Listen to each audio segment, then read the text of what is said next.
ഒരു കുട്ടി ഈവനിങ് വ്ളോഗാണ് കേട്ടോ. അപ്പോൾ രാവിലെ ഞാൻ ബ്രേക്ക്ഫാസ്റ്റിൻ്റെ പരിപാടികളെല്ലാം കഴിഞ്ഞ് ഒന്ന് കുളിച്ച് അമ്പലത്തിലൊക്കെ പോയിട്ട് വന്നു കേട്ടോ.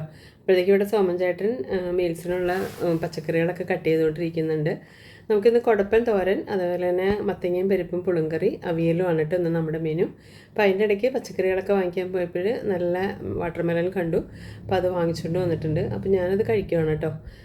നല്ല മധുരമുള്ള വാട്ടർമെലനായിരുന്നു.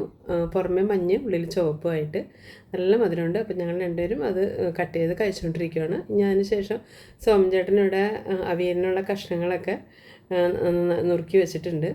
ഞാനിവിടെ പുളിങ്കറി ഉണ്ടാക്കിക്കൊണ്ടിരിക്കുകയാണ്. അപ്പോൾ ഇതിൻ്റെയൊക്കെ റെസിപ്പികളൊന്നും കാണിക്കുന്നില്ല. അപ്പോൾ ആവശ്യമുള്ളവർ പുളിങ്കറിയുടെയും അതുപോലെ അവിയലിൻ്റെയൊക്കെ റെസിപ്പികൾ വേണമെങ്കിൽ ഒന്ന് കമൻറ്റ് ചെയ്യുകയാണെങ്കിൽ ഞാനെല്ലാം സെപ്പറേറ്റ് ആയിട്ട് റെസിപ്പികൾ ഇടാം കേട്ടോ.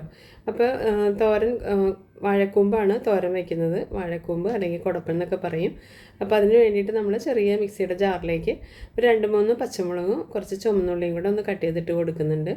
കുറച്ച് കറിവേപ്പിലയും കൂടി ഇട്ട് കൊടുത്തു. ഇനി നമ്മൾ നാളികേരവും കൂടെ ക്രഷ് ചെയ്തതിന് ശേഷം അതിലേക്ക് ഇട്ട് കൊടുക്കുന്നുണ്ട്. കുടപ്പനിലേക്ക് അരിഞ്ഞതിലേക്ക് ഇട്ട് കൊടുത്തു. ഇനി കുറച്ച് മഞ്ഞൾപ്പൊടിയും ടേസ്റ്റിന് ആവശ്യമായിട്ടുള്ള ഉപ്പും കൂടെ ചേർത്തിട്ട് കൈകൊണ്ട് തന്നെ നന്നായിട്ടൊന്ന് മിക്സ് ചെയ്ത് കൊടുക്കുന്നുണ്ട് കേട്ടോ. ഇത് ചീനിച്ചിട്ട് ചൂടായപ്പോൾ അതിലേക്ക് കുറച്ച് കടുക്, അതേപോലെ നമ്മൾ ചോറ് വയ്ക്കുന്ന അരി ഉണ്ടല്ലോ അതും കൂടെ കുറച്ചിട്ട് കൊടുത്ത് ഒരു 3-4 ഉണക്കമുളകും കൂടെ ഒന്ന് കട്ട് ചെയ്തിട്ടു. ഇനി കുറച്ച് കറിവേപ്പിലയും കൂടി ഇട്ട് കൊടുത്തതിന് ശേഷം നമ്മൾ മിക്സ് ചെയ്ത് വെച്ചിരിക്കുന്ന കുടപ്പിൻ്റെ മിക്സ് ഇതിലേക്ക് ഇട്ട് കൊടുക്കുകയാണ്. ഇനി ഒരു 5-6 മിനിറ്റ് നല്ല ഹൈ ഫ്ലെയിമിൽ തന്നെ ഒന്ന് വഴറ്റി കൊടുത്താൽ നമ്മുടെ തോരൻ റെഡിയാവും കേട്ടോ. ഇനി വേറെ ഒന്നും അതിലേക്ക് ചെയ്യാനില്ല. അപ്പോൾ ഇവിടെ ഏതാണ്ട് തോരൻ റെഡി ആയിക്കൊണ്ടിരിക്കുന്നു. അപ്പോൾ അപ്പുറത്തെ അടുപ്പിൽ ഞാനിവിടെ മത്തങ്ങയും പരിപ്പും പുളിങ്കറി റെഡിയാക്കുന്നുണ്ട് കേട്ടോ. അപ്പോൾ ഇന്നത്തെ കൂട്ടാൻ മത്തങ്ങയും പരിപ്പും പുളിങ്കറിയാണ്. അപ്പോൾ ഒരു 5-6 മിനിറ്റ് കൊണ്ട് തന്നെ നമ്മുടെ ടേസ്റ്റി ആയിട്ടുള്ള കുടപ്പൻ തോരൻ ഇവിടെ റെഡി ആയിട്ടുണ്ട്. അത് വാങ്ങി മാറ്റിയതിന് ശേഷം നമ്മൾ ആ അടുപ്പിലേക്ക് അവിയലിൻ്റെ കഷ്ണങ്ങൾ വെച്ചു. ഇനി അതിലേക്ക് ആവശ്യത്തിനുള്ള മുളക് പൊടി, മഞ്ഞൾപ്പൊടി, ഉപ്പൊക്കെ ഇട്ടതിന് ശേഷം വേവിച്ച് പുളിക്ക് ആവശ്യമായിട്ടുള്ള മാങ്ങയും കൂടി ഇട്ട് കൊടുത്തു. ഇനി അത് റെഡിയായി വന്നപ്പോഴത്തേക്കും നമ്മൾ അരപ്പ് ചേർത്തു. കുറച്ച് കറിവേപ്പിലയും വെളിച്ചെണ്ണയും കൂടി വെച്ച് കൊടുത്തിട്ട് ഫൈനൽ ഇതും കഴിഞ്ഞു കേട്ടോ. അപ്പോൾ അവിയൽ ഇവിടെ റെഡി ആയിട്ടുണ്ട്.